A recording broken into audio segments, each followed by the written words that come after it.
In the 5th year of marriage to Serafina, Ryan discovered he was secretly preparing to divorce her for another girl. Serafina still had feelings for Ryan. So, before Ryan could produce the divorce agreement, she preemptively revealed a pregnancy notification. That night, Ryan smoked on the balcony all night. After that, he broke up with the girl. Until she was 6 months pregnant, that girl personally came to their house with her wedding invitation. Mr. Ryan, tomorrow is my wedding. If you ask me to stay, I will cancel the engagement for you. After the girl finished speaking, she put down the invitation and ran out crying. Ryan stood up and was about to chase after her. Watching the two figures leaving, Serafina clutched her tightening stomach and called out to him, "Ryan, if you dare to leave today, I'll go to the hospital for an abortion." Ryan paused for a moment, but ultimately chased after her. "Miss Serafina, I have bad news for you. Mr. Ryan had me draft a divorce agreement last night. The terms are very harsh. You're essentially leaving with nothing. Besides, Mr. Ryan is selling off his fixed assets at a low price. Some of the company's funds have even been transferred to an unknown account." Hearing the phone call from Ryan's assistant, Julian, Serafina's expression didn't change at all. She just said calmly, "All right, I understand. Just make sure he doesn't know you're on my side." Actually, she had known about Ryan's affair for a long time. After all, videos of him intimately kissing that girl at Cindy Wong's concert had even topped the entertainment hot search list. Because of that list, she was frequently asked a question when she went out. "Mrs. Ryan, has your Mr. Ryan not broken up with that little vixen yet?" But no matter how others mocked her, Serafina would only lower her eyes and smile, without saying a word. She never considered divorce, nor did she want to confront Ryan. After all, she and Ryan had been dating for 5 years and married for 5 years. The end of a relationship couldn't be severed so easily. Moreover, when she married Ryan, she who didn't believe in love, had told Ryan she would give Ryan 3 chances to stray in the marriage. So she chose to endure, chose to turn a deaf ear. Even though Ryan came home later and later, and always smelled of the perfume young girls loved. Even recently he had moved to the study, citing the company's busy schedule.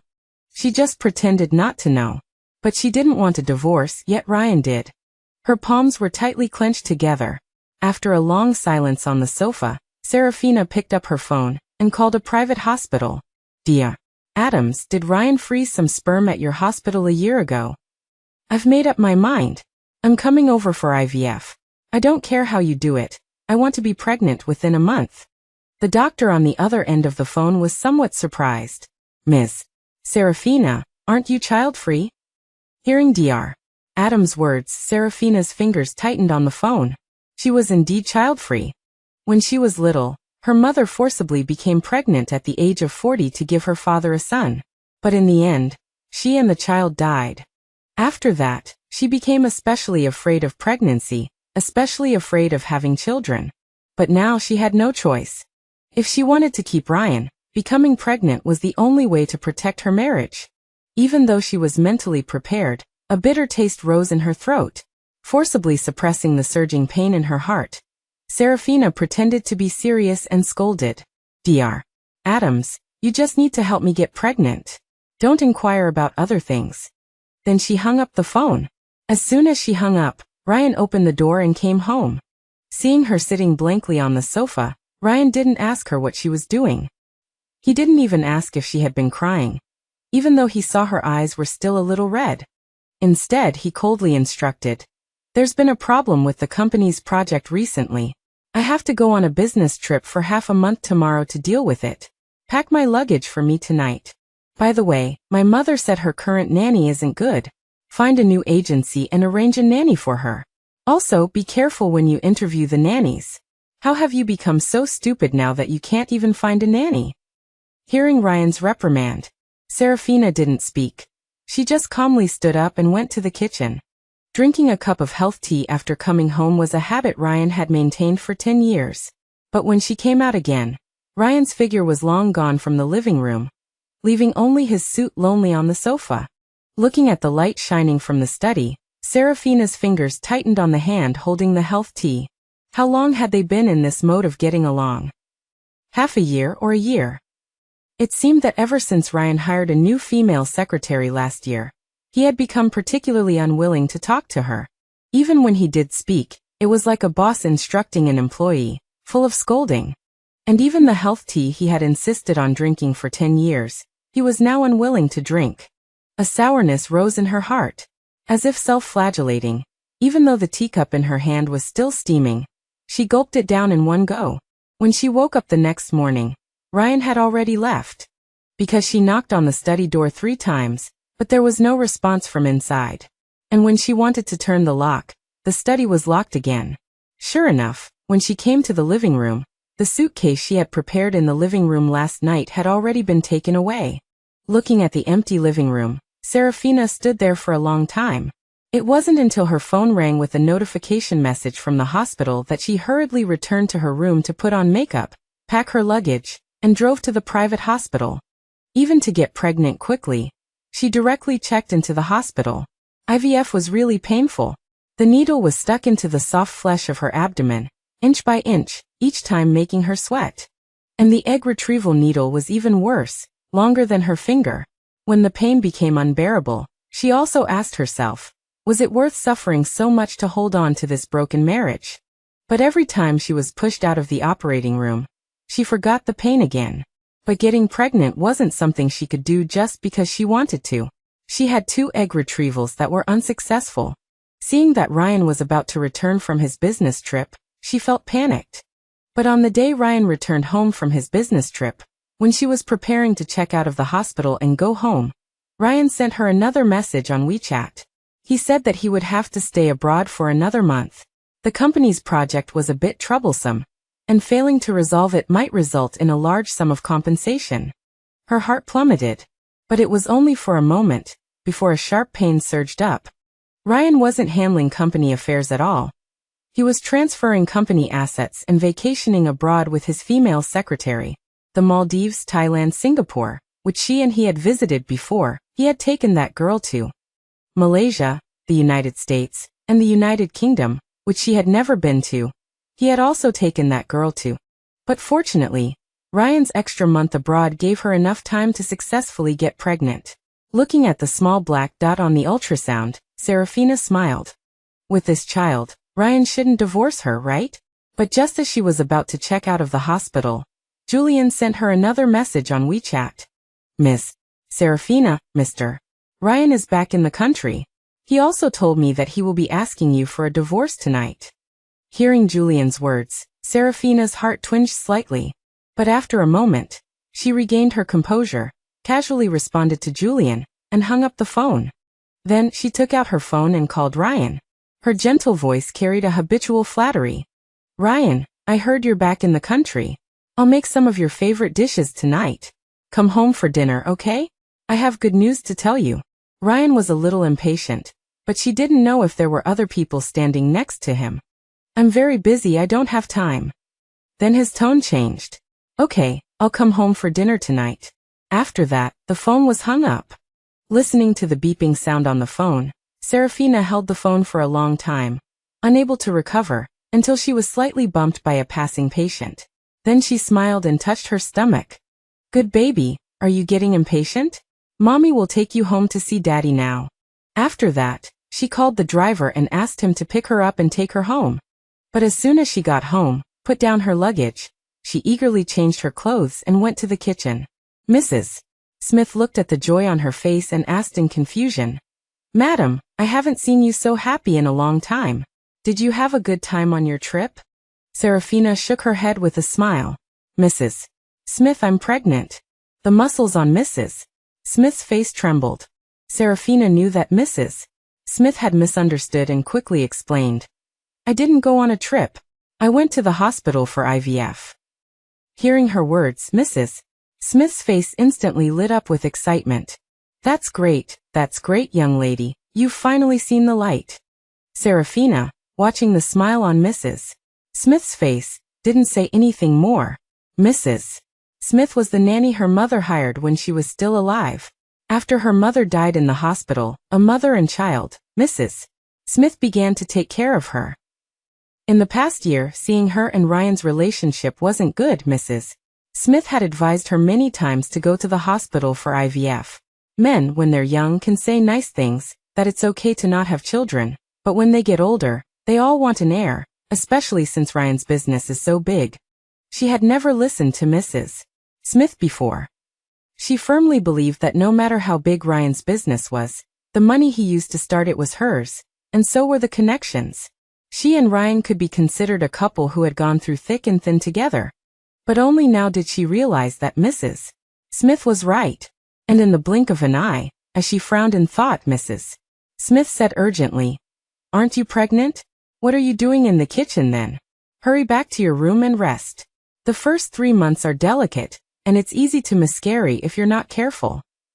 Serafina only smiled and shook her head. "Ryan's coming home for dinner tonight. He loves my black scorched shrimp and chicken cream soup the most. I want to make it for him myself." Perhaps Serafina's smile infected Mrs. Smith, and she didn't insist on forcing her out in the end. Serafina felt nauseous while cooking, and her shirt was even soaked with hot sweat. But she still personally made a table full of dishes, and even sent Mrs. Smith home early so she wouldn't disturb her and Ryan. But just as she finished showering, put on makeup and stroked her belly, waiting for Ryan to come home, the man who had promised to be home by 6 o'clock didn't come home. Even the phone calls she made to inquire were ruthlessly hung up. It wasn't until 11 p.m. that Ryan finally came home. Hearing the sound of the door opening, she eagerly stood up and ran towards the entrance. "Ryan, you're finally back. Do you want a late-night snack? I made your favorite boiled shrimp and chicken cream soup." Ryan frowned slightly, walked around her, took off his shoes and said, "I'm not eating. I already had a working dinner at the company tonight. I'm going to take a shower." After speaking, Ryan didn't glance at her again, nor did he look at the table full of food, and turned back to the study. Hearing the sound of the door slamming, Serafina's palms instinctively clenched together. It wasn't until half an hour later that Ryan came out, holding a rolled-up piece of paper in his hand. Serafina's body trembled violently, and even her face turned pale in an instant. But she still pretended to be excited and said to Ryan, "Mr. Ryan, before you say anything to me, I have good news to tell you." To express her excitement, Serafina deliberately raised her eyebrows, paused her voice and continued, "Mr. Ryan, you're going to be a father." Serafina emphasized the word father particularly heavily. And the man who was about to sit down suddenly stiffened, and the rolled-up piece of paper in his hand was unconsciously crumpled tightly. But Serafina didn't seem to notice the strangeness in his expression. She pretended to be happy and said, "Mr. Ryan, haven't you always wanted a child? You've even argued with me countless times because I didn't want to have children. During the days you were on a business trip, I thought it through. I shouldn't be so selfish and prevent you from becoming a father, so I secretly went to the hospital for IVF." As she spoke, Serafina, like an excited butterfly, got up and pounced into Ryan's arms. Ryan's body was a little stiff, and even his drooping hands didn't hug her. But Serafina pretended not to know. She only wrapped her arms around his neck and said in a muffled voice, "Mr. Ryan, the child in my belly is a daughter. You used to say you liked daughters the most, so I got many eggs fertilized with your sperm to conceive a daughter. Congratulations, Mr. Ryan, your wish to be a father is finally coming true." Ryan still didn't speak, but the man who was tightly hugged by Serafina became more and more stiff, until time seemed to stand still. Ryan suddenly pulled her away from his embrace. Because the movement was too large, her knees were pushed heavily onto the coffee table, making a muffled sound. But just as Ryan didn't notice the cold dishes, Ryan didn't notice her pale face in pain. He only said urgently and flusteredly to her, Serafina, I just remembered that I need to sign a contract, and it has to be done today. I'm very happy about your pregnancy. Let me calm down. This news is just too sudden." After speaking, Ryan didn't look at her again, and hurriedly left the living room. Even because of his panic, he broke the vase when he went to the study, but Ryan didn't stop for even half a second. He only went to the study urgently and slammed the door shut. At this time, Serafina, standing in the living room, watched Ryan's departing back, and a faint smile appeared at the corner of her mouth. But as she smiled, 2 lines of tears streamed down from the corners of her eyes. That night, Ryan still didn't return to their master bedroom. And he still locked the study door. But she knew that Ryan didn't sleep all night. He even smoked all night. Just because the study and the master bedroom where she slept were adjacent bedrooms. Since Ryan moved out of the master bedroom, for countless days and nights, she relied on staring at the mottled shadows cast on the trees outside the window of Ryan's study to get through those pains. Serafina only pretended not to know Ryan's pain and entanglement, and only calmly covered herself with the quilt, keeping her eyes open all night. When she woke up the next morning, Ryan had already gone to the company. She was still a little flustered, but by mid-morning, she had received 3 good news. Ryan's newly hired female secretary had been fired. At the same time, Ryan had instructed Julian not to contact the lawyer. He was not getting a divorce. Julian even told her that Ryan's asset transfer actions had all been stopped. After receiving the call, Serafina cried with a choked voice. No one could understand how painful it was for her to wait for Ryan to make a decision. After that, Ryan came home earlier and earlier. Not only would he carefully taste every dish she made for him, but he would also accompany her for a walk every night. Every prenatal checkup, no matter how busy Ryan was, he would be there. Even the doctors and nurses said that Ryan was a good husband who loved his wife. In addition, Ryan also bought a lot of baby supplies, baby bottles, baby shoes, princess dresses for girls, even up to the age of 10. And the baby bed. Ryan was afraid that those beds contained formaldehyde, so he decided to make them himself. But even such a good father and good husband, every time she suggested that Ryan move back to the master bedroom, Ryan would either say that he had an international call to make at night, or that he had a meeting to attend at night. Serafina knew that Ryan hadn't forgotten that girl, so she didn't strongly demand that Ryan move back to the master bedroom. After all, cutting off a relationship really takes time. But unexpectedly, just a few nights ago, Ryan forgot to close the door to the study. When she went to the bathroom, through the open crack of the door, she saw the video projected on Ryan's projector. It was playing the video of Ryan and that girl's past intimacy. Ryan's face showed lingering love, his pants were pulled down to his thighs, and he gently and painfully kneaded his manhood little by little. Looking at the scene in front of her, Serafina's body turned as cold as ice. She didn't expect that Ryan would rather watch the video of him and that girl's lovemaking and masturbate than touch her, a living person. Her heart felt as if it was being pierced by thousands of sharp blades. She fled from Ryan's study in a panic, and even cried silently that night until her pillow was wet. But when she woke up the next morning, she still acted as if nothing had happened. But unexpectedly, even if she humbled herself to such an extent, she still couldn't keep Ryan. In the living room, she sat on the sofa with her pregnant belly, while the girl in the spaghetti strap dress sat down next to Ryan on her own. She took out a wedding invitation from her handbag and painfully stuffed it into Ryan's hands. Mr. Ryan, this is my wedding invitation.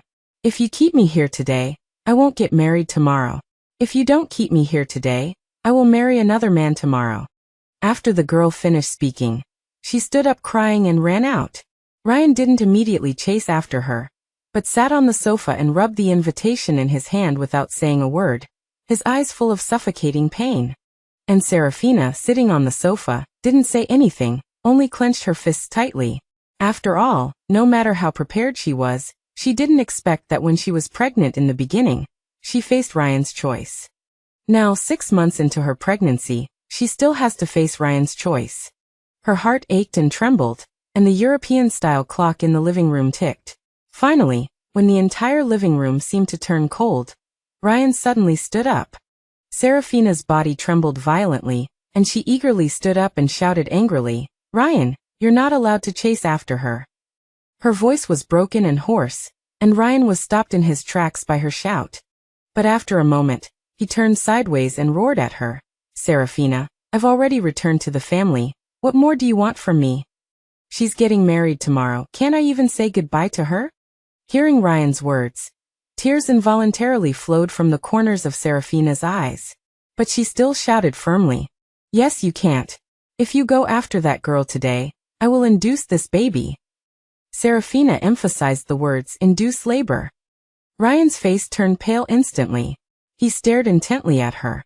After what felt like an eternity, just when Serafina thought Ryan would stay for the sake of the child, Ryan suddenly gritted his teeth and said, "Serafina, you are truly vicious. Fine, you want to induce labor? Then go ahead. I've truly had enough of these 6 months of your pregnancy." After that, Ryan, like a reckless young man in his 20s, rushed anxiously and hastily towards the girl's figure. Serafina watched his departing figure, her body suddenly collapsing to the ground. She didn't expect she would still lose. And lose so completely. Her heart ached so much she felt suffocated and trembled. And tears streamed down her face like a torrential waterfall. But she also took out her phone, and truly fulfilled Ryan's wish, dialed the hospital's number and booked an abortion. Even on the way to the hospital, to give Ryan a chance, Serafina kept calling Ryan's phone. But just like 6 months ago, every time she called, Ryan would hang up, until the car arrived at the hospital, and the doctor asked if she really wanted to abort the child. She was still calling Ryan, but the phone, as always, only rang once before being hung up. The last string in Serafina's heart snapped. She calmly and coldly turned to the doctor. "Abort it, anyway, it's a child that no one loves. If that's the case, then don't bring her into this world to suffer." After that, she was wheeled into the operating room. Serafina had always thought she really hated children, hated them very much. But when the cold instruments entered her body, she still cried. This also made her think of her childhood. It seemed that ever since she was sensible, she had lived in a competition for favor with illegitimate children. Because her father was rich and loved to play around with women. So her father had particularly many illegitimate children. Although her mother was her father's legal wife, and because she was the only child, she would occasionally ask her to call her father and ask him to come home. At that time, she was extremely annoyed. Because every time she called her father, she would receive his impatient rebuke. "Why are you as annoying as your mother? Didn't I tell your mother I'm busy? I have engagements tonight. Why did she still ask you to call? All right, I don't have time to chat nonsense with you. Tell your mother, if she keeps causing trouble, I'll blacklist the house and her phone numbers." Originally, she thought those were already the most difficult days for her family. But unexpectedly, in the year she turned 10, her father became obsessed with a young woman in her 20s, and desperately wanted to divorce her mother. At that time, her mother hysterically cried and asked her father if it was because she hadn't given him a son that he wanted a divorce. Her father casually uttered the word yes, and left home. After that, her mother, as if clutching at the last piece of driftwood, even though the doctors advised her that she was too old and her body was not healthy enough, and that she was not suitable for pregnancy or IVF, her mother flew to a backward country to do IVF, just to have a son, but in the end, she died a double death. When her mother died, she looked at her mother's cold and stiff body and wondered, what exactly made her mother so determined? But until Ryan cheated, she seemed to understand. When someone who has never enjoyed warmth enjoys it, they will clutch at it like the last piece of driftwood and not let go. Just like after her mother died, her father, besides giving her living expenses every month, never came to see her once. At that time, the lonely her met Ryan.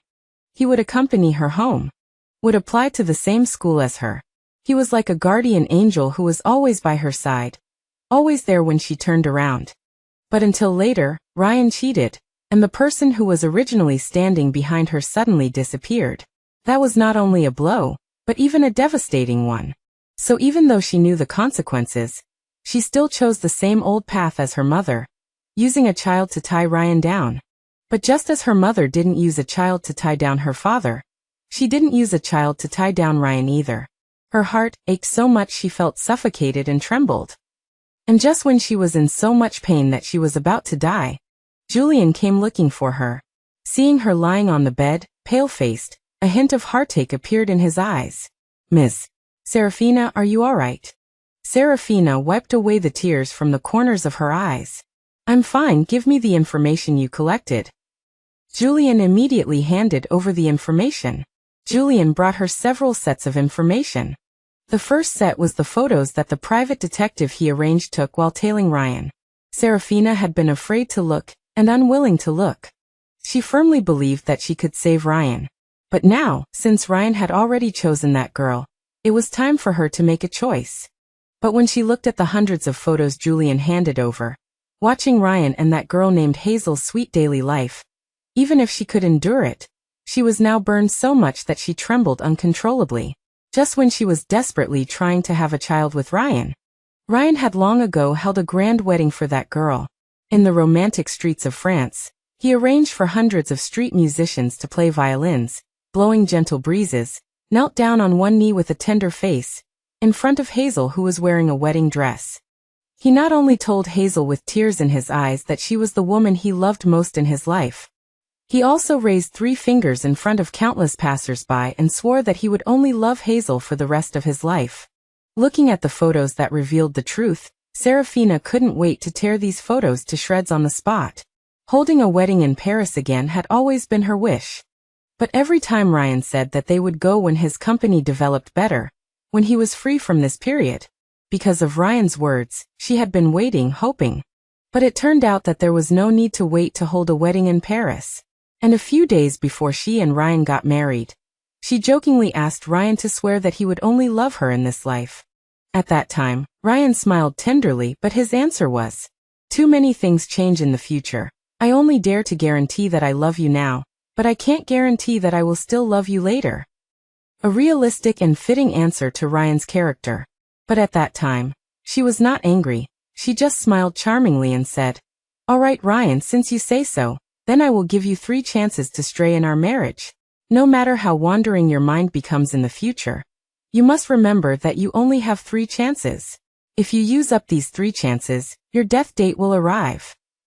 And only at this time did Serafina realize that Ryan could also make vows. He could also guarantee to a woman that he would only love one woman in this life. Her heart ached so much she felt suffocated and trembled. Unable to bear to look at these photos any longer, she swept the photos scattered all over the bed to the side. But when she picked up the second set of information, the pain in her heart reached its peak. This was Hazel's pregnancy notice, 7 weeks pregnant. The moment she saw this notice, Serafina completely collapsed, so at a time that she thought she won against that Hazel girl. It turned out that Ryan had never broken up with that girl at all. He even had a child behind her back, while she was pregnant. Suffocating pain drilled into every part of her body. Even her breathing became rapid. Her head was buzzing. Even her eyes seemed to be blind. All she could hear was Julian's urgent calls, and the sound of the doctor rushing into the ward. But Serafina had long been unable to control her body. She really hurt so much. Her heart ached. Her body ached too. After all, she had really abandoned all her self-esteem and given everything to save Ryan. She thought she had kept him, but she didn't expect that Ryan had been deceiving her from beginning to end. Under the intense pain, Serafina fainted. When she woke up again, it was already evening. Seeing her open her eyes, Julian rushed over anxiously. But Serafina at this time only looked at Julian calmly. "I don't want the information you prepared before. I not only want to take all of Ryan's property, I also want to send him to jail." Julian was slightly shaken by her cold gaze. "Oh, Miss Serafina, I'll go prepare right now. How long do you want Mr. Ryan to be in jail for? Is 8 years enough?" Serafina just calmly shook her head. "Not enough. I want Ryan to be in jail for 20 years. Since I gave him 10 years of my youth, I want Ryan to repay me with double the time." Julian stayed with her until late that night before leaving. The next morning, he sent her a message, saying that the matter of Ryan getting a 20-year sentence had been arranged. But he hoped she could help stabilize Ryan for half a month, so he wouldn't notice. Serafina agreed. After that, she stayed in the hospital, never crying or making a fuss again. She spent her days scrolling through short videos and watching TV dramas. Even when she noticed that Ryan had changed his profile picture to a photo of 2 hands wearing matching wedding rings, tightly clasped together, she didn't show any emotion or shed a single tear. Even when several wealthy wives sent her WeChat messages asking if Ryan was serious this time, mentioning that they had seen Ryan openly buying rings and taking wedding photos with that girl, Serafina pretended not to know. During this time, Ryan didn't send her a single WeChat message or make a single phone call. It wasn't until she had been in the hospital for 7 days, and the doctor said she was fine that she checked out and called Ryan again. This time, the phone was answered after only 1 ring. Ryan's apologetic and low voice immediately came through. "Sorry, Serafina, something came up at the company, so I didn't come home." Listening to his flimsy lie, Serafina didn't reply immediately. She just looked at the ring still on her ring finger and asked, seemingly out of the blue, "Ryan, have you already changed your wedding ring?" Ryan's voice immediately filled with urgency. "Serafina, listen to me, it's not like that. Hazel insisted on changing the WeChat profile picture. If you mind, I'll change it back immediately. And I'm sorry for running off so hastily that day. You definitely didn't abort the child, right? After all, you've always been kind and soft-hearted. You definitely couldn't bear to deprive the child of the chance to even see the world." Hearing Ryan mention the child, the numbness in her heart was pierced by pain once again. Serafina quickly interrupted him.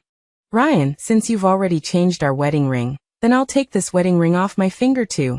After speaking, Serafina put down her phone, pulled off the wedding ring she had worn for 5 years without ever taking it off, and threw it violently out the window. Then, she picked up her phone again and said calmly, gently, even without any emotion, "Ryan, I've thrown away the wedding ring, so come home. Let's talk about the divorce." She originally thought Ryan would be happy, since he had wanted a divorce for so long and hated her to the extreme, right? But to her surprise, upon hearing her words, Ryan said urgently, "Serafina, you really threw away the wedding ring? That ring was the first thing I bought for you with my first paycheck after graduating from college. You just threw it away like that." A wry smile appeared on Serafina's lips, but as she smiled, tears involuntarily began to fall. So Ryan still remembered. But how could he change the ring so easily? Forcing back the tears that instinctively filled her eyes. "Yes, I threw it away, so Ryan, you're free. So come home tonight. Let's talk about the divorce." After speaking, she hung up the phone. Then she turned around, calmly picked up her suitcase, and left the hospital. Afterward, she went to the funeral parlor. She spent a fortune to buy a burial plot. In the plot, she buried all the clothes, toys, and supplies that Ryan had bought for the baby in her womb during her 6 months of pregnancy. In addition, she hired 10 Taoist priests to perform rituals for the child. It was her selfishness that brought this child into the world, and it was also her selfishness that caused it to leave. But she had long known how pitiful a child without a father's love could be, so even if she wanted to keep it, she didn't want to create another child like her mother, like herself. After completing all of this, Serafina finally went home. As soon as she reached her doorstep, she saw Ryan sitting on the sofa, waiting for her to come home. For a moment, she felt a sense of illusion, as if she had returned to the first 2 years of her marriage with Ryan. At that time, she was still working, and Ryan's company was just starting out. So every night, Ryan would come home early to cook for her. Every time he saw her come in, Ryan would greet her with a gentle smile. "Wife, are you tired? Look what your husband made for you today." At that time, she was embraced by Ryan. Her body was warm, and her heart was warm. It was only then that she realized what the taste of home was. And this time, upon seeing her come in, Ryan still rushed to greet her. "Serafina, you're finally back?" As he spoke, he came over and took the suitcase from her hand, even proactively opening the shoe cabinet and taking out slippers for her. Looking at the smile on his face, Serafina almost couldn't help but burst into tears. It turned out that she and Ryan could still return to the time when they had just gotten married. But back then, Ryan was good to her because he loved her. But now, Ryan was doing it for the sake of divorce. Forcing back the immense sorrow surging in her chest, Serafina calmly took 2 steps back. "Ryan, congratulations on your freedom." As she spoke, Serafina casually took out a divorce agreement from her handbag and handed it to Ryan. But Ryan didn't take it. His eyes were just staring blankly and helplessly at her stomach. You aborted the child." Hearing Ryan's words, Serafina's heart was once again pierced by countless strands of bitterness, but she just calmly nodded. "Yes, I said it before when you left with Hazel. If you left, I would induce the abortion. You just didn't believe it." Ryan's body shuddered violently, as if he was enduring great pain. He roared angrily at her. "Serafina, how can you be so vicious? The child was 6 months old. How could you be so heartless as to induce the abortion?" Already overwhelmed by the immense pain in her heart, Serafina completely lost control after being called vicious by Ryan. With unprecedented anger, she walked over and slapped Ryan across the face several times. Ryan, how dare you call me vicious? Why do you call me vicious? You are the one who betrayed our marriage. You are the one who didn't want this child. Do you know that I've known about your affair with Hazel for over a year? I acted like an idiot, pretending not to know, pretending to be blind. Everywhere I went, people would ask me, asking if my Mr. Ryan hadn't broken up with that little vixen yet, and if he hadn't fallen for her. Every time I was mocked by others, I could only endure it, I could only hold it in. And then I would desperately try to please you like a clown, trying to drag you home. But what about you? When I called you, you thought I was annoying. Even if I wore a red veil and knocked on the door of your study, you wouldn't even look at me. Do you know how I've spent the past year? Do you think I really wanted to get pregnant with this child? I didn't want to. I was scared. I was terrified. But for you, Ryan, I betrayed my own principles. I forced myself to have a child for you. Do you know how much it hurts to have ovulation shots injected into your stomach? It's like being cut with a knife, but I never gave up once. I really thought that you were only messing around outside, because I wasn't willing to have a child for you. As long as I got pregnant with your child, you would come back. But what was the result? You did come back, but as soon as that woman came, she just cried a few times, and you left me behind. Anyway, in your heart, that woman is more important. What's wrong with me inducing the abortion? As she said these words, Serafina spoke with sobs and tears. Although she initially intended to act, it was only when she spoke that she realized that even though she had already thought it through, her heart was still filled with grievances. And under her questioning, Ryan was finally moved by her tears and showed a few traces of tenderness. He didn't fight back when she hit him, only tightly grabbing her wrist, repeatedly saying sorry. Looking at the remorse in his eyes, Serafina forced herself to find reason in her choked voice. Then she looked at Ryan with a aggrieved and painful plea and asked, Ryan, I know you no longer have feelings for me, so Ryan, promise me, just stay with me for 10 more days, okay? Just treat it as the end of our 10 years together on a good note. After that, I will sign a divorce agreement that leaves me with nothing. I will also take the initiative to give you and Hazel my place. I won't pester you. I won't hold you back. Ryan's pupils constricted violently. Perhaps even he didn't expect that the carefully planned transfer of assets would end up with her choosing to leave with nothing. The remorse in Ryan's eyes deepened. Okay, I promise you.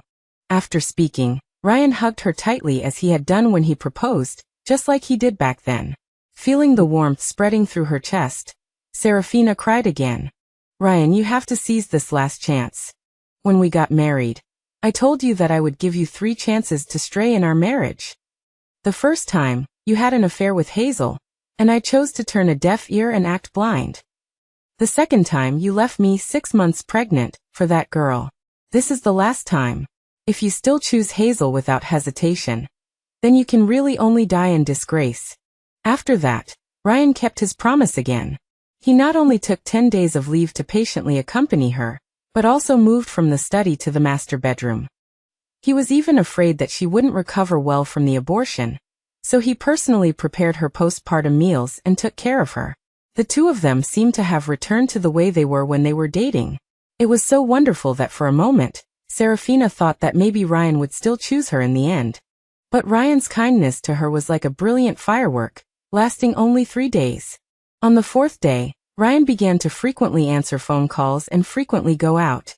On the 5th day, Hazel openly came to their home with her luggage. She provocatively glanced at her deflated stomach and sneered. Oh, old woman, so the child in your stomach is gone. Serves you right. Did you really think you could keep Ryan tied down with a child? I'm telling you, the only person Ryan has ever loved is me. Hearing the girl's words, Ryan not only didn't reprimand her, but said to Serafina with an apologetic look, I'm sorry, Hazel's temper hasn't been very good since she got pregnant. You're older, so don't take it to heart. Listening to Ryan's words, Serafina's heart was filled with bitterness. You know, in all the years she had been married to Ryan, he had never called her by a pet name, always referring to her as Serafina, Serafina. So even at the best of times in her relationship with Ryan, she was no match for the girl in front of her? The acid and numbness rose in her heart again. The girl directly slammed the luggage bag in her hand into Serafina's face and body. You immediately clean out the master bedroom for me. I'm moving in. And arrange the clothes and cosmetics in my bag in the master bedroom too. After speaking, the girl provocatively walked over and hooked her arm around Ryan's, even standing on tiptoe and kissing Ryan's cheek right in front of her. Although Ryan's eyes showed some panic as he looked at her, he didn't stop the girl in the slightest. Her face stung from being hit by the bag, which finally made Serafina lose all patience. She angrily and hysterically roared at Hazel, "Get out, this is my house." Unexpectedly, Hazel laughed mockingly.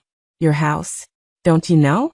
This villa was transferred to my name long ago, when you had that Ijong bastard child, aborted in the hospital. If I weren't kind, I wouldn't have even let you live here." "Alright, since Mr. Ryan agreed to let you stay here for 10 days, consider it a way to remember the past. I'll do you a favor and let you stay a few more days." Serafina's pupils widened dramatically. She hadn't expected that Mr. Ryan would transfer the property, even transferring this villa.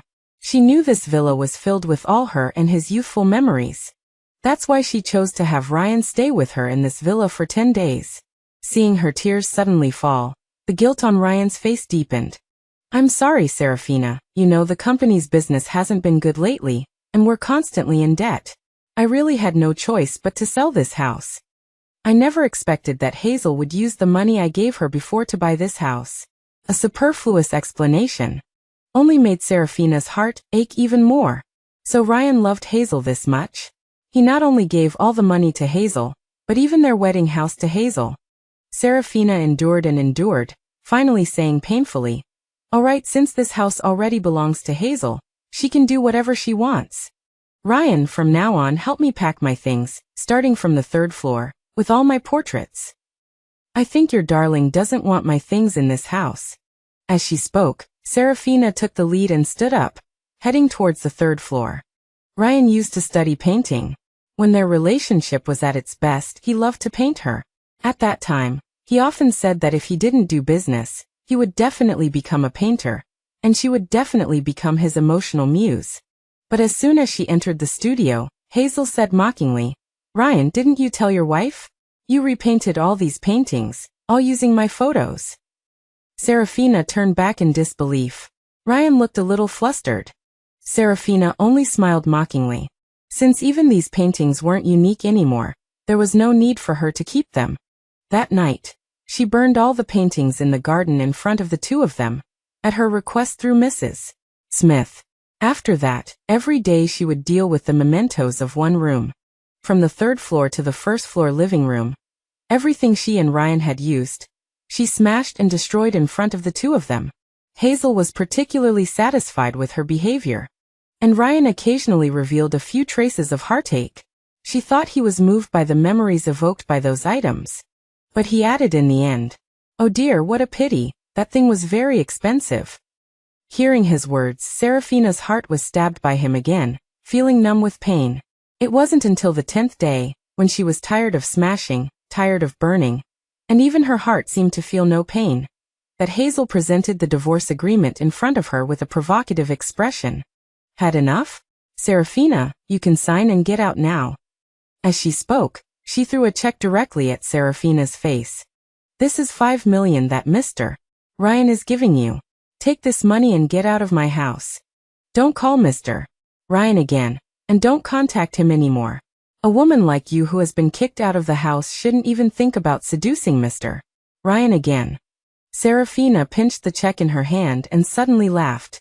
It was only then that she realized that when the pain reached its extreme, when the hatred reached its extreme, tears would not flow. Serafina wore a smile on her face, turned her head sideways, and looked at Ryan for the last time. "Mr. Ryan, are you really planning not to turn back in this marriage? When we got married, I said that I would give you 3 chances to stray in the marriage. This is the last time. Are you sure you won't turn back?" Ryan's expression hesitated. Hazel, sitting beside him, picked up a cup of scalding hot milk and splashed it on her face. "Serafina, I'm telling you in front of me. To seduce my husband, quickly sign the divorce agreement and get out." After speaking, she angrily looked at Ryan again. "Mr. Ryan, don't forget, I'm still carrying your son in my belly. If you dare to hesitate and waver between 2 women again, what you will lose next is not only your daughter, I will go to the hospital to abort the child in my belly. I will make sure you can't be a father for the rest of your life. Hazel emphasized the word son very heavily, and that reminded her of the child that hadn't even been formed yet. So even the thing about liking daughters, Ryan was lying to her. Her face burned from the milk, but Serafina only calmly stood up, calmly picked up the pen, and signed the divorce agreement. After that, she picked up the check and tore it into shreds. Ryan, thank you for not letting me be divorced with debt. I told you 10 days ago that as long as you agreed to be with me for 10 days, I would choose to leave with nothing. I, Serafina, always keep my word. After speaking, Serafina left the villa empty-handed, without taking anything. Perhaps her look of despairing calmness stimulated Ryan. He actually chased after her. Serafina, if you don't want the 5 million, how will you live in the future? Listen to me, don't act. She didn't expect that the last sentence Ryan said to her when she left was still for her not to act. Tears welled up in her eyes again. Ryan, you really make me feel like even hating you is a waste of time. Ryan still wanted to grab her, but in the next moment, a group of people in uniforms walked in. They said to Ryan with cold faces, Mr. Ryan, someone reported you for tax evasion. Please come to the police station with us. After speaking, the police walked over and put handcuffs on Ryan. Looking at the shackles on his wrist, Ryan stared wide-eyed in horror. Who reported me? I didn't evade taxes at all. Serafina calmly wiped away the tears from the corners of her eyes. Ryan, I reported you. Ryan's body stiffened. But Serafina didn't look at him again, and turned to walk out of the villa calmly. Behind her was the sound of Ryan hysterically calling her name. It was just like the voices she had used to beg him to stay during the 3 chances she had given him. Ryan hadn't stayed for her any of those 3 times. Likewise, today she wouldn't show Ryan any mercy. Cutting off the fuel supply was a trick her mother had taught her. When her mother was lying in the hospital bed bleeding heavily, on the verge of death, the last words she gave her weren't to take good care of herself, but to destroy her father. And the thing she handed her in the end wasn't some treasure, but a USB drive. It contained all the evidence of her father's illegal activities over the years. At that time, she couldn't understand how desperate her mother had to be to bring that USB drive with her even when she was going to the hospital to give birth. But it wasn't until later, after her mother died. Her father didn't even want to attend the funeral. Instead, he enthusiastically held a birthday party for the son that the girl who had infatuated him had given birth to. Even when she wore mourning clothes and tearfully begged her father to take a look at her mother, her father thought she was unlucky and directly arranged for the bodyguards beside him to drag her out of the birthday party. At that time, her body was heavily smashed to the ground, and her knees were rubbed raw by the rough ground. Pain mixed with tears and blood. She cried and trembled all over, while inside the house, the sound of her father reciting the prayer he had personally written for his young son excitedly to all the guests rang out. What a ridiculous scene, so desperate that she wanted to rush in and kill her father. And just as she seemed to be standing on the edge of an abyss, Ryan appeared, pushing his bicycle. He appeared, his eyebrows slightly furrowed. What's wrong? Did you fall? Don't cry. Let me see your wound. As he spoke, Ryan parked his bicycle and squatted down, looking at the wound on her knee, his face filled with concern. It does look quite serious. It must hurt a lot. Let's go. I'll take you to the clinic to buy some medicine. After that, Ryan carefully helped her up. He let her sit on the back seat of his bicycle. The man's back was a little narrow, and it even hurt a little when her face bumped against his shoulder blades. But for some reason, Serafina's cold heart felt a little warmer from that slight pain. Perhaps it was because when she was little, her mother would always be sentimental and cry at home, because her father was in another woman's bed. Whether she was sick or had a cold, her mother would never hold her. Or perhaps it was her father who either didn't come home, or if he did, he would casually ask about her recent academic performance if he happened to see her. And without waiting for her to answer, he would hurriedly change his clothes and rush out again. So she never knew that being held and cared for was so warm. That day, Ryan first took her to the clinic, bought alcohol and gauze, and personally treated her wound before she parted ways with him. After that, she calmly returned to the funeral home, wiping the unclosed eyes of her mother without tears. Even when her mother was buried, she didn't shed a single tear. Even when her mother and her unborn younger sibling were buried in the ground, she even angrily shouted, "Serves you right." After that, she changed her school and her home.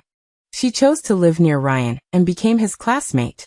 Ryan had long forgotten that accidental encounter.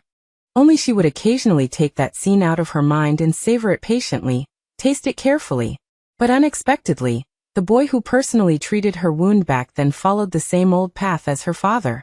After Ryan was arrested by the police, although he hired countless lawyers to try to get him bailed out, because of the evidence she submitted, which was conclusive, he never came out again. During the time Ryan was arrested, she kept receiving phone calls. There were Ryan's friends. There were Ryan's university classmates. Even Ryan's mother called her. Serafina didn't answer most of the calls, except for Ryan's mother's.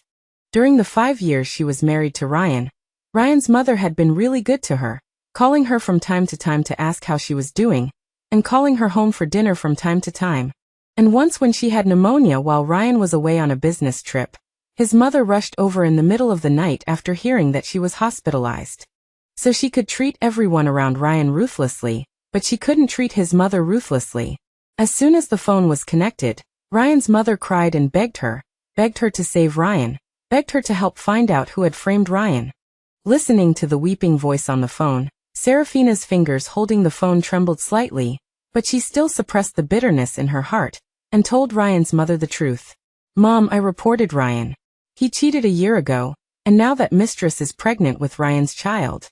Besides that, I was pregnant some time ago, and Ryan kept saying nice things about returning to the family, but he was secretly transferring assets. After he transferred all the assets, he forced me to have an abortion, and only gave me $5 million to leave with nothing. Mom, women understand women the most. When I married your son Ryan, this villa we live in was bought with my money. The funding for Ryan's initial business was also provided by me. I invested all my money, time, and youth, but in the end, he caused me to lose my child and end up with nothing but $5 million. Do you think it's too much for me to send him to jail?" Hearing Serafina's words, Ryan's mother's sobbing stopped in her throat. She tried to speak several times, but couldn't make a sound, and then hung up the phone. Serafina didn't call back after hearing the beeping sound on the phone. Some relationships are broken when they are broken, even if she really misses Mother Goo. But just like Ryan used up the 3 chances she gave him, he had to suffer the consequences of his own actions. But unexpectedly, the first person to come to her was not Mother Goo, but Hazel. Seeing her walk out of her newly bought villa, Hazel knelt down on the ground with a thump. "Serafina, I'm begging you. I know I made mistakes in the past. Please let Ryan go. I really can't let my child not have a father. Also, I have a lot of expenses. And in the future, this child will need milk powder, living expenses and schooling. Please don't freeze my account. We are both women, you should be able to understand my difficulties, right?" Looking at the pitiful woman kneeling in front of her newly bought villa, Serafina's mouth only showed a mocking smile. When she was humiliated and driven out of the villa with $5 million by Hazel, she didn't say that as a woman, she understood her pain and her difficulties. Now that Ryan was arrested, and because she had received a large amount of Ryan's property, her account was frozen. Now she was asking her to understand her because they were both women. It was simply too ridiculous. But did Hazel even know that the reason she hadn't touched her yet was simply because they were both women, and she was pregnant with a child? She was morally upright and didn't harm pregnant women. But she had already let her go, but she still wanted her to understand her. She was really ungrateful. Serafina walked towards Hazel with a mocking smile on her face, squatted down, and lifted her chin. "You cry beautifully. No wonder Ryan likes you so much. You're in pain because Ryan was arrested, right? Then I'll help you. I'll call my assistant right now and let you go to jail to accompany Ryan. Didn't you say your account was frozen? It's so good in jail. You have free food to eat, free housing to live in, and your man is by your side." Hearing her words, Hazel's face turned pale instantly. Her lips trembled several times, as if she wanted to scold her, or as if she wanted to beg her. But after hesitating several times, she finally got up in a panic and ran away in horror. Serafina looked at Hazel's fleeing figure and smiled mockingly. This was the love that Ryan was willing to lose everything to protect. As a result, when the knife was put to her own neck, She ran away. But Hazel didn't even think. Was it useful for her to run now? Just like she still hadn't escaped the fate of walking the same old path as her mother. Hazel would also have to pay the price for what she had done sooner or later. But the first to pay the price was Ryan. Because the information I provided was sufficient, and the police station and the lawyer she hired were strong. In just half a month, Ryan's case began the process of prosecution. Julian privately communicated with her that, barring any accidents, Ryan would be sentenced to 20 years. Upon learning this news, Serafina had no emotion. That day, she only went to the cemetery to offer incense to her mother.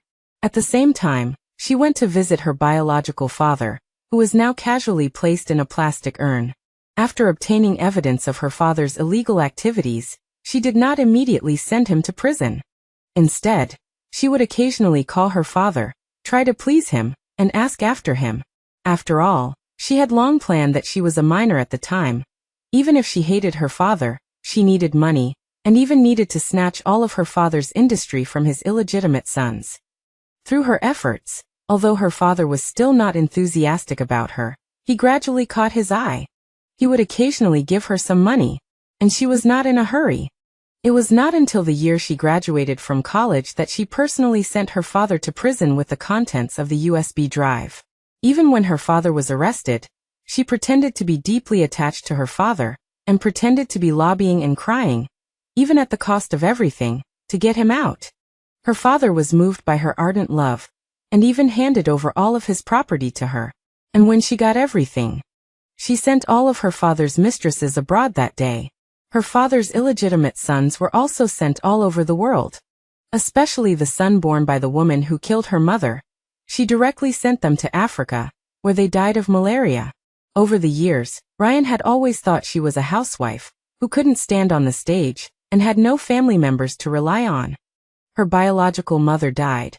Her biological father was imprisoned. And apart from a sum of money her father left her, she had no support.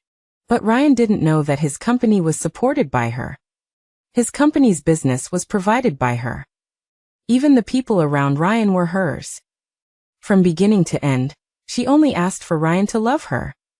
As long as he loved her, she could give Ryan money, fame, and even status.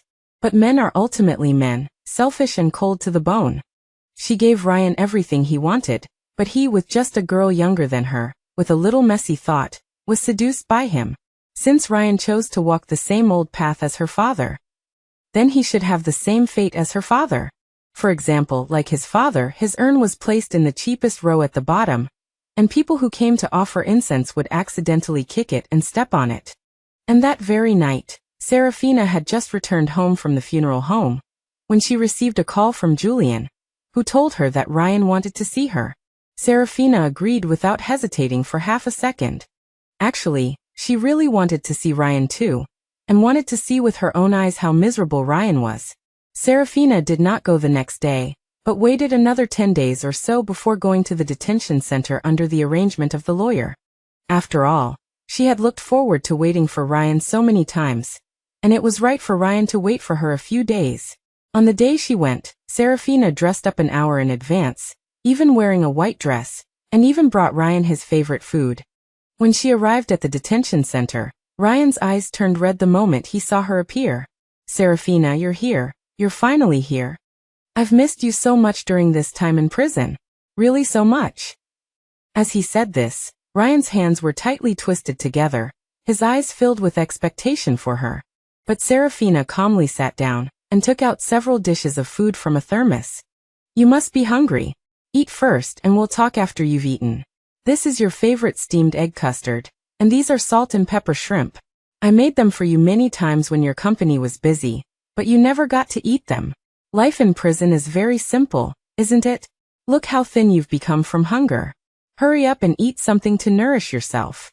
Looking at her gentle expression, Ryan didn't even glance at the food on the table, but instead held her hand tightly. "Serafina, you hate me, don't you?" "I'm sorry, I wasn't thinking straight. I don't know what got into me before that I wanted to divorce you. I was wrong. I really know I was wrong. You don't know how. In the past few days in prison, I've been dreaming about the days when we were dating. You always liked to wear a white sundress like you're wearing today. Back then, you smiled so purely and adorably. At that time I thought, what did I, Ryan, do to deserve to marry such a wife? I'm sorry I was wrong. I forgot our initial happiness. I betrayed our love. I'm begging you, please forgive me. Let me out of prison. Let me spend the rest of my life atoning for you. Ryan was in extreme pain as he said this, tears and snot streaming down his face.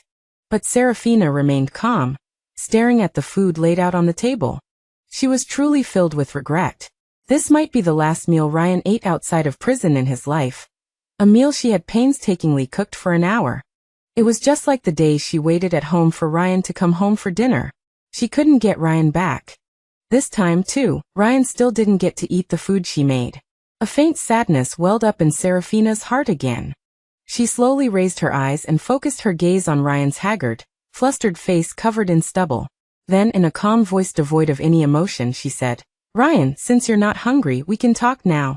You just said that during your time in prison, you often thought of the time when we were dating, and that you liked to see me in white dresses. But unfortunately, Ryan, I never wore a white sundress when I was with you. Because when my mother died, I was the only one at the funeral, and I hated white, I detested white. So I swore at that time that I would never wear white again except to attend funerals. Guess why I chose a white dress today? Hearing her words, Ryan's tear-streaked face instantly froze. He stammered several times, unable to speak. But Serafina smiled again.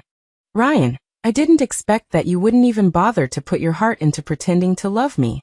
You know that the dishes on the table are what you swore you'd eat for the rest of your life when you were with me.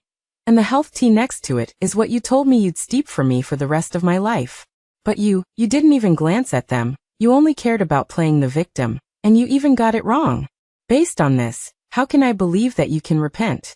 How can I believe that you won't cheat again? I even can't believe you won't retaliate against me when you get out of prison, since it was me who caused you to end up like this. Hearing Serafina's words, Ryan's already pale face turned an even more ghastly green. As if the last layer of window paper had been pierced, Ryan didn't want to pretend anymore. He hysterically roared at Serafina. Serafina, you're so vicious. Are you even human? I dated you for 5 years, married you for 5 years. Even if we couldn't make the relationship work, we should have parted on good terms. But you actually sent me to prison. All these years, I've hidden no secrets from you.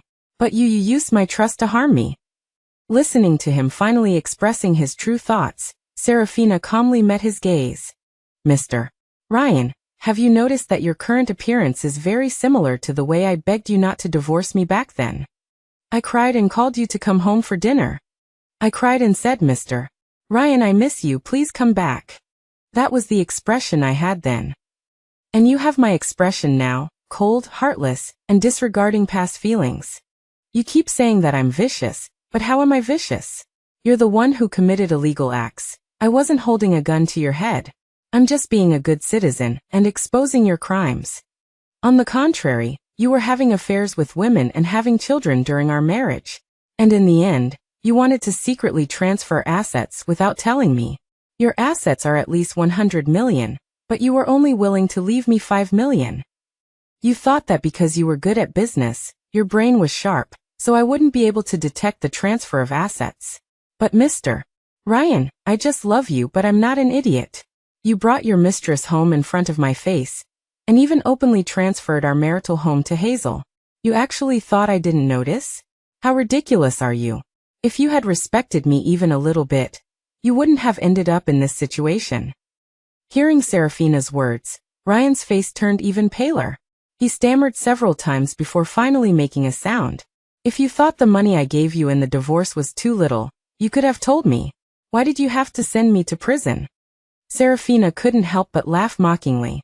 Ryan, would you have listened if I had told you? Your heart had already been eaten by a heartless beast. You only think your company is yours, but you never remembered that the money you used to start your business was mine. I was with you when you were a poor, penniless bum. You fell in love with other women. If you had just taken the initiative to admit your mistakes to me, and if you hadn't been so excessive in the end, I wouldn't have been so ruthless towards you. After angrily finishing her words, Serafina stood up to leave. Seeing Ryan so miserable was enough. Seeing that she was about to leave, Ryan instantly panicked. Crying, he begged her. Serafina, I was wrong. I really know I was wrong. This time, I sincerely apologize to you. I'm sorry. I'm sorry. Please, I'm begging you, don't hurt Hazel. Please don't hurt the child in her womb. You can do whatever you want to me. I'm willing to do anything. I'm only begging you not to hurt her. She is simple and doesn't know much. I'm begging you, don't drag her into my marital dispute with you. Serafina, who had originally wanted to leave, suddenly smiled again after hearing Ryan's words. So Ryan truly loved Hazel. But the deeper he loved, the better, because only then would Ryan be more pained. With a gentle smile, Serafina took out an examination report from her handbag and handed it to Ryan. Mr. Ryan, this is your physical examination report from a year ago. In addition to your basic examination data, the report also includes your andrology exam. I regret to inform you that your sperm motility is 0. Looking at the report, Ryan's eyes instantly widened, bloodshot. Ryan clutched the paper tightly, looking at her in disbelief. In contrast to his bloodshot eyes when he first saw her, Ryan's entire pupils were now trembling violently.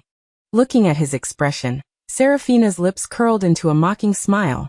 She hadn't expected that even when angry, even when enraged, Ryan treated her and Hazel differently. For a moment, she didn't know whether to be glad that the impact of this paper was more painful for Mr. Ryan than putting him in prison, or to be in pain that Mr. Ryan had never truly held her in his heart. Suppressing the sudden surge of sadness, Serafina only calmly looked at Ryan. Mr. Ryan, are you really that stupid and foolish? You really think Hazel loves you to death, but you don't know that she just loves your money and wants to climb to the top. The child in her womb isn't yours at all, but her ex-boyfriend's. While you were getting involved with her behind my back, Hazel was also getting involved with her ex-boyfriend. Even using your money to support that man, just like you were using my and your marital property to support Hazel. Also, the child in my womb used sperm that you froze in the sperm bank 3 years ago, behind my back. Out of 10 sperm, only 1 survived after being implanted in my body. If nothing goes wrong, the child I aborted might be your only child in this lifetime. Hearing Serafina's words, Ryan's body trembled violently again.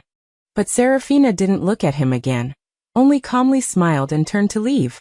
Only after she left the prison did Julian, who had been standing beside her, look at her in surprise. Miss Serafina, you should have given me a copy of that document you gave Mr. Ryan beforehand. Serafina only smiled calmly. It's just a fake report.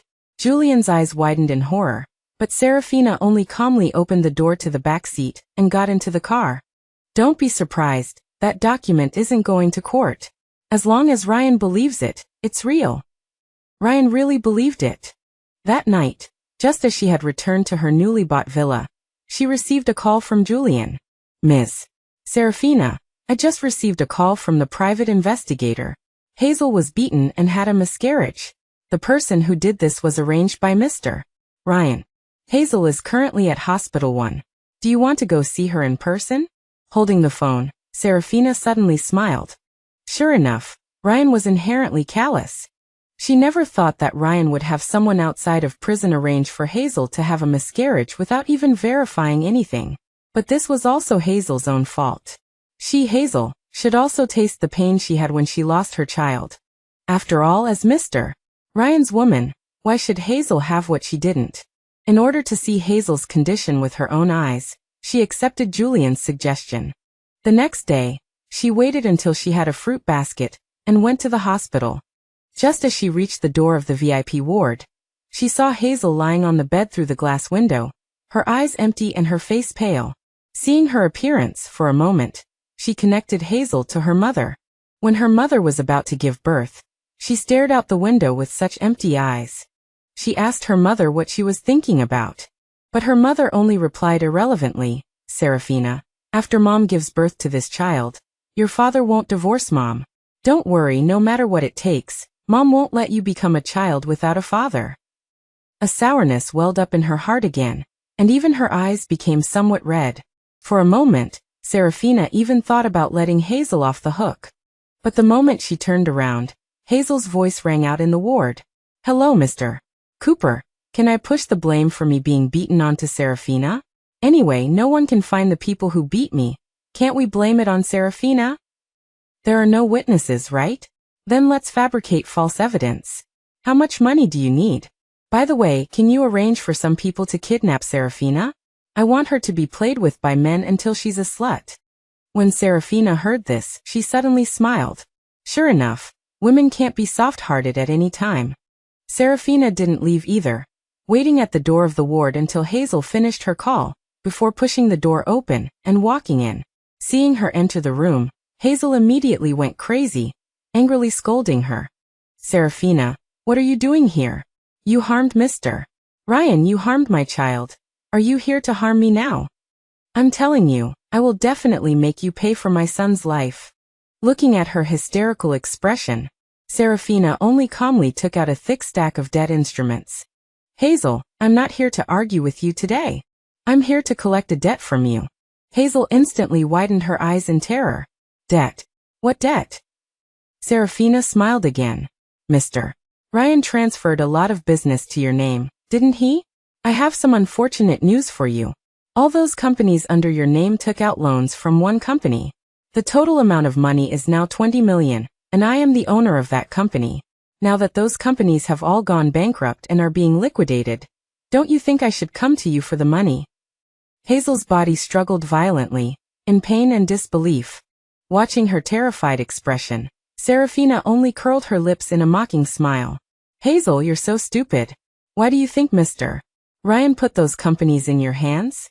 It's because he knew the company was going under, and found a scapegoat like you. He did all this to protect me. Hazel's pupils widened sharply. Impossible, Mr. Ryan wouldn't treat me like this. Watching her terrified expression, Serafina calmly said again. Hazel, do you know who got rid of the child in your belly? It was Mr. Ryan. He promised me a long time ago that as long as he made you my scapegoat, he would get rid of the child in your belly. As she spoke, Serafina took out her phone and played a recording. The recording was of Mr. Ryan arranging for Julian in prison to find someone to get rid of the bastard in Hazel's belly, and him asking Julian if he had successfully transferred the debt to Hazel's name. Listening to the recording, Hazel's face gradually turned ashen. Serafina only calmly admired her expression, then said faintly, Originally, I shouldn't have let you hear this recording. After all, it would be better for you to go to jail without knowing why. But I just couldn't hold back this anger, even though Mr. Ryan repeatedly warned me not to tell you the truth. I just couldn't hold back. Who told you to throw milk on me when I and Mr. Ryan were pretending to divorce? I'm the kind of person who always seeks revenge. I just want to see you in pain and misery. Hazel, who already had a little belief, completely believed Serafina after her last words. She struggled angrily to get up and lunged forward to slap her. Serafina grabbed her wrist and slapped Hazel across the face. Hazel, this slap is revenge for you taking my man. You really think you can climb to the top with your little tricks? I, Serafina, can kill you with a flick of my finger. After speaking, Serafina didn't look at her again, and turned to leave the ward. So what undying love? As long as the misunderstanding between two people is big enough, there is no such thing as long-lasting love. It's hard to get love. But destroying a love story is really not too easy. As soon as Serafina walked out of the ward, the instruments next to Hazel's body started beeping. Listening to Hazel's hysterical wails, Serafina only smiled sarcastically. It should be like this. After all, she was just as hysterical when she lost her child back then. That day, Serafina had just returned home when she received a call from Julian. Hazel had been rushed to the emergency room due to massive bleeding after the abortion, and it was even said that her uterus had been removed. When she heard this news, Serafina didn't show any emotion. It should be like this. Hazel caused her to lose a child, so Hazel could compensate her with a child and a uterus. A few days later, Ryan's sentence was handed down. As expected, Ryan was sentenced to 20 years. The day he was sentenced, Serafina went. Seeing her appear in the courtroom, Ryan cried, trembling all over, resembling the way her father looked when he was sentenced. As he was dragged out of the courtroom, he hysterically cried out to her, Serafina, you came to see me, I have something to tell you. Serafina, please come see me once. In fact, during the time he was waiting for sentencing, Ryan would ask his lawyer to bring her a message every time he saw him, saying he wanted to see her. And Serafina agreed every time. But Serafina never went. After all, that's how Ryan treated her when she begged Ryan to come home for dinner. But now she decided to see Ryan once. After all, it might be the last time she saw Ryan in this life. They had lived together for 10 years, she should say goodbye. So on Ryan's visiting day, she still brought Ryan's favorite food. This time, when Ryan saw her appear, his eyes were still bloodshot. But he didn't beg her for forgiveness, instead he devoured the food she brought him. She smiled as she watched Ryan's actions. After Ryan finished eating, he suddenly covered his eyes and cried. Serafina, now I finally understand why you hate me so much. Before, I always thought that we were just not suitable, that we broke up because we didn't love each other anymore. There are so many men and women in the world who get divorced and break up. Why can't we get divorced if we don't love each other anymore? But it wasn't until Hazel betrayed me that I seemed to understand your feelings. I'm sorry, Serafina. I was wrong. I really know I was wrong. Please forgive me. As he spoke, Ryan reached out and grasped her palm. Serafina, I really miss you so much during this time. This time I really miss you. I often dream about the scenes when we were in love, dreaming about the steamed egg custard you made for me, and the salt and pepper shrimp you made for me. Today, after eating the food you made for me again, I realized that I actually never disliked you. I still like you the most. I was blinded by greed before, and I was seduced by Hazel. Just treat it as me begging you. Give me a chance, okay? As he said these words, Ryan's eyes were filled with guilt. Serafina knew that he was truly repentant this time, and he truly knew her good qualities. But what can she do? It was too late. Just like when his father was killed in prison, he realized that the sharp knife that pierced him had always been his daughter. It was too late. Serafina still calmly patted the back of Ryan's hand. Okay, Ryan, I forgive you. You don't have to feel guilty anymore. I'll come to see you every month from now on, okay? As soon as Serafina finished speaking, Ryan's eyes turned bloodshot again. Okay, you come to see me next month. Afterwards, the two talked for a long time, until the visiting time was over. Serafina got up to leave. But as soon as she walked out of the prison, Serafina couldn't wait to take out a wet wipe and frantically wipe the back of her hand where Ryan had touched her. Julian looked at her in confusion. Miss Serafina, why are you being so polite to Mr. Ryan? You didn't even need to come to visit him. Serafina only curled her lips in a mocking smile. Julian, do you know what is the most precious thing in this world? It's something you can never get. That's right. Since Ryan said he regretted it, then she would give him the chance to miss her and think about her for the rest of his life. After dealing with Ryan, Serafina received a notification that Hazel had been discharged from the hospital. On the day she heard this news, Serafina took her men to the villa that Hazel had previously taken. Seeing her enter, Hazel's eyes widened in terror. What are you doing? What are you doing? I'm telling you, Serafina, this is a legal society now. You can't just hit someone. Of course, she wouldn't just hit someone. She just wanted Hazel to taste the flavor of milk. Afterwards, she waved her hand towards the bodyguards behind her. Several men in good suits rushed out. Each of them was holding a bucket of steaming milk. Serafina only said one word, pour. The bodyguards behind her raised the buckets and poured them on Hazel's face. The temperature of the milk was not high, about 70 degrees, not enough to hurt people, but enough to scald them painfully. Hysterical cries instantly filled the villa. That day, in the villa that Hazel had taken, Hazel was poured a whole carload of milk by her men. By the time all the milk was smeared all over the villa and walls, Hazel no longer had the strength to struggle, and collapsed limply in the puddle of milk. She hysterically and painfully roared at her, Serafina, you're so vicious. Hearing her words, Serafina smiled sarcastically again. She was vicious. Hazel actually said she was vicious. Back then in this villa, when Hazel brandished her power to drive her out, why didn't she say she was vicious? If she didn't have the means and ability, and was really just a housewife, she would have been crushed to pieces by Hazel long ago. She was now just returning the pain that she and Ryan had inflicted on her. Serafina didn't answer Hazel's words. She only calmly walked through the milk towards Hazel, and once again lifted her chin. Hazel, you're very uncomfortable, aren't you? But you should have thought of it when you seduced Ryan that it's not so easy to enter a wealthy family. Don't worry, this is just the appetizer, the rest is enough for you to endure. Let me tell you in advance, I have already sold the 20 million debt you owe me to a loan shark. So from now on, you don't owe me money, but the loan shark's money, and the boss of that loan shark is a Burmese. Hearing my words, Serafina's pupils shrank violently. She scrambled up in panic and clung tightly to her ankles. Please, Serafina, I'm begging you, let me go, please let me go. I was wrong, I really know I was wrong. I swear I will never contact Ryan again. I really won't ever contact Ryan again. Serafina found it somewhat amusing. She calmly kicked Hazel in the face. You think I would still want a man who's been completely ruined by you? Hazel, you think far too highly of Ryan and far too highly of yourself. When I loved Ryan, he was whatever I made him. And when I stopped loving Ryan, he was still whatever I made him. Now that Ryan has already been thrown into prison as trash, do you really think I'd still want him? So stop acting pitiful here, and quietly wait for the consequences you brought on yourself. After saying that, I ignored Hazel completely and walked out of the villa. Just as I reached the door, Julian bowed respectfully to her. Ms.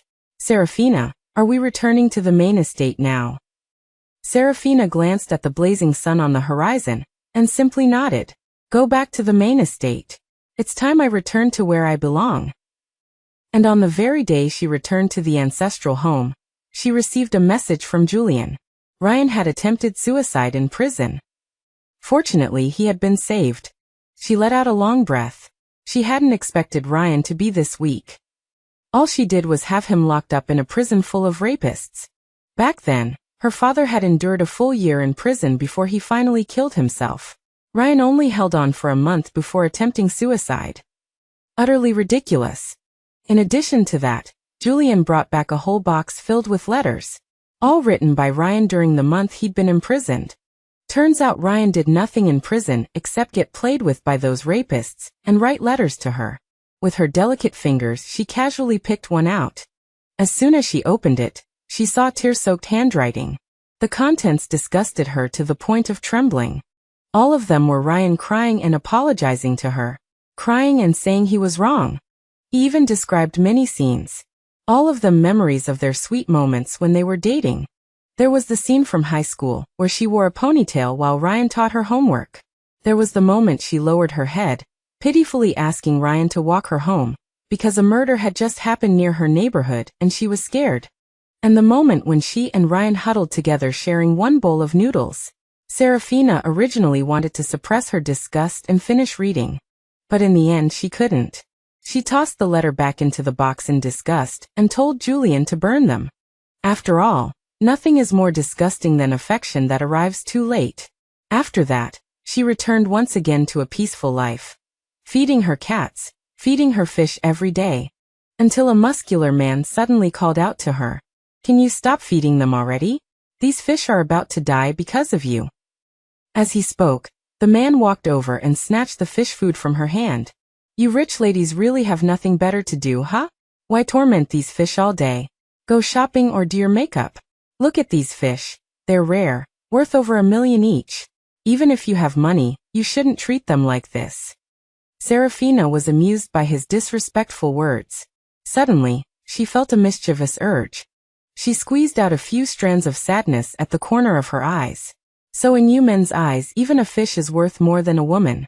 As if a miserable marriage isn't enough, we can't even feed fish without being criticized. Hearing her words, the man instantly got angry. You women are unbelievable. Can't live without love, is that it? You have money and time. Of all things to do, you choose to be dramatic and sentimental. Hearing him, Serafina's lips curved into a light smile. You're not wrong. So what's fun? Take me to play. I'm stuck at home all day. I really am bored to death. The man ignored her, simply using a net to scoop up the expensive fish and examine them carefully. I'm busy. I don't have time to fool around with you. Not everyone is like you know, so rich. While speaking, he took out a pill from his bag and stuffed it into the fish's mouth. Only after watching it swallow did he put the fish back into the water. You stop feeding them randomly. If you keep going, not even the heavens can save this fish. Serafina watched his back silently. Only when the man straightened up and was about to leave her villa did she call out to him. How much do you want to play with me? The man turned and glanced at her. I don't have time. Serafina folded her arms. 10,000 a day? He didn't move. 20,000 a day? Still no response. It wasn't until she raised it to 100,000 that he finally snapped. I'm telling you 100,000 is the absolute maximum I'm taking from you. If you keep playing hard to get, I'm not doing this job anymore. Hearing that, the man finally turned his head. I thought you'd raise the price until you gave me your entire fortune. So you do know that those numbers coming out of your mouth are real money. All right, princess, I'm leaving. If your fish has problems again, tell your housekeeper to call me. Then he walked out the door. Moments later, the sound of an electric scooter came from beyond the iron gate. Later, Serafina asked Mrs. Smith about the man's identity. A veterinarian. Mrs. Smith had called him because she saw Serafina feeding the fish incorrectly. So he was a vet. That made things even more interesting. After that, Serafina went to him every day holding a sick cat or dog. The first time she went, the man still received her patiently. The second time he was still patient. By the time she had gone for a whole month, the man finally snapped. He roared at her, demanding to know where she kept finding so many sick animals. Serafina didn't get angry. She simply said calmly, good deeds. 6 strays from the streets. I've almost covered the whole neighborhood. Because of her answer, the man couldn't say anything more. But after that, Serafina still showed up every day. Sometimes she played games at his shop.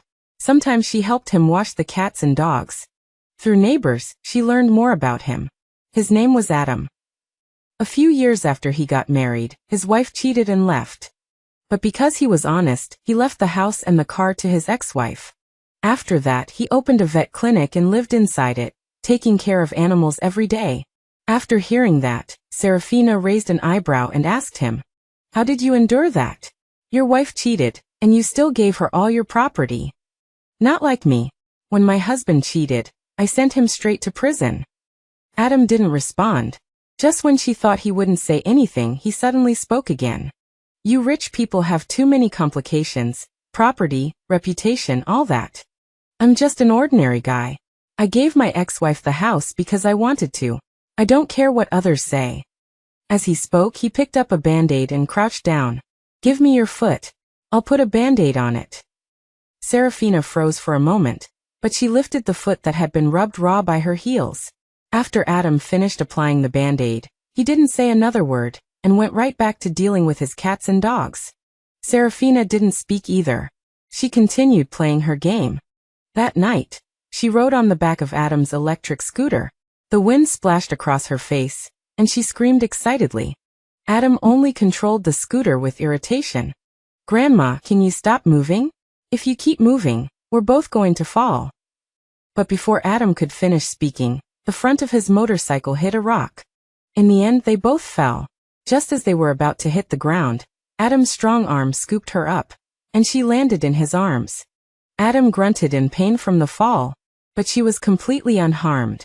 That day, she had Adam clean his wounds at her villa before letting him go home. That evening, Julian brought her some news. Hazel had been sent abroad by her new creditor. Serafina simply listened and moved on, focusing on flirting with Adam on WeChat. Julian watched her actions and tactfully advised, Ms. Serafina, why would you debase yourself to please a man who isn't worthy of you? Serafina only smiled slightly. I'm just naturally cheap. I can't live without a man. Julian was speechless and ultimately said nothing. The next day, Serafina went to Adam's shop again. This time, Adam didn't greet her like before. Instead, he calmly asked to talk. Serafina agreed. As soon as they sat down at the cafe, Adam got straight to the point. Serafina, are you seducing me? Serafina nodded. After all, last night, she had taken advantage of wiping medicine on Adam to give him a forced kiss. Adam's fingers holding the coffee cup trembled slightly. Our identities are completely incompatible. You're a rich woman, and I'm a divorced older man. You live in a villa, and I don't even have a house. Serafina tilted her head. Do you think I'm too rich or you're too poor? The man choked again, his face flushed red as he struggled for a long time before squeezing out a sentence. You're too rich. Serafina said. Oh. Then I'll donate all my assets, and will I be worthy of you then? Adam sputtered and sprayed the coffee in his mouth. He stood up angrily and walked out of the cafe. Serafina watched his back, not angry, and calmly finished the coffee in her cup. On the third day, she still went to Adam's veterinary clinic as scheduled. The only difference was, she would kiss Adam whenever she got the chance. Finally, after she kissed Adam 100 times, Adam couldn't take it anymore and carried her to the attic. When the two came downstairs, Serafina giggled. You're pretty good. If you're so good, why did your ex-wife cheat on you? Adam was driven mad by her. He pulled down the shutters and pinned her on the cashier counter to do her. Tell me, why is your mouth so annoying? I think you're only quiet in bed. After that, she and Adam would do it twice a day, but they weren't boyfriend and girlfriend, nor were they friends. It was a strange relationship. But unexpectedly, a year later, her period suddenly didn't come, and connecting it to Adam's failure to use a condom before. She slapped Adam in the face. Idiot, I'm pregnant. Adam was unusually calm. That's normal. You cling to me every day and don't let me wear a condom. How could you not get pregnant? Serafina gnashed her teeth in anger. I'm going to the hospital for an abortion right now. Adam remained calm. Go ahead. Anyway, I didn't ask you to take responsibility for me, or force you to have a child for me. But tell me about you, you're so idle all day, you might as well have a child to play with. Look at Ms. Jenkins next door, didn't you used to envy Ms. Jenkins' lively family? Now that you're pregnant, you don't want to give birth. Serafina was completely provoked by Adam and burst into tears. You don't understand anything. A child without loving parents will only suffer. Adam looked at her in confusion. How will she suffer? If you give birth to her, won't you love her? Won't I love her? What suffering will a child with parents have? But I have parents, and I've suffered so much. Adam's movements didn't stop. That's you, not your daughter. I think you're just too idle and your brain is broken. Why do you think that if you feel unloved, your child will be unloved? As long as you give birth to her, anyway, I'll love her. As for whether you love her, I don't know, but I will definitely protect her with my life. Adam emphasized the words protect with my life. That night, Serafina didn't know how she got back to the villa. But when Adam came to pick her up to go to the veterinary clinic the next day, he was no longer riding a scooter but a newly bought car. Just as she was about to get into the car, Adam squatted down and took out a pair of new flat shoes for her. Now that you're pregnant, don't wear high heels anymore. She pursed her lips and said nothing. But as soon as she sat in the passenger seat, Adam kissed the corner of her lips. Then he touched his forehead to hers. He said to her gently, Serafina, at first you seduced me, which made me sleep with you. I've said before that my status and yours are incompatible. But you're like a shining pearl, constantly sparkling by my side. You keep asking me why I gave the house to my ex-wife. That's because that house and car not only contain the beautiful memories of me and her, but also the evidence of her and her lover's betrayal. I know you and I have shared experiences. You can't forget the past and neither can I. But the child in your belly clearly reminds me that I should say goodbye to the past in my heart and live my own life. I may have never told you I love you, because I feel like I'm not worthy. Your status is too high. You're too rich. These worldly things always make it impossible for me to open my mouth. But Serafina, I love you. I really love you. Otherwise I wouldn't have been in a gray area with you for a whole year. So I want to tell you, we don't know what the future holds, but I can guarantee you that Serafina will be the most important person in my life, Adam. Feeling the man's warm breath on her face, Serafina's body trembled slightly. Then how can you guarantee you won't cheat? Adam suddenly buried his face in her shoulder and laughed. With how many times you want it a day, how can I cheat?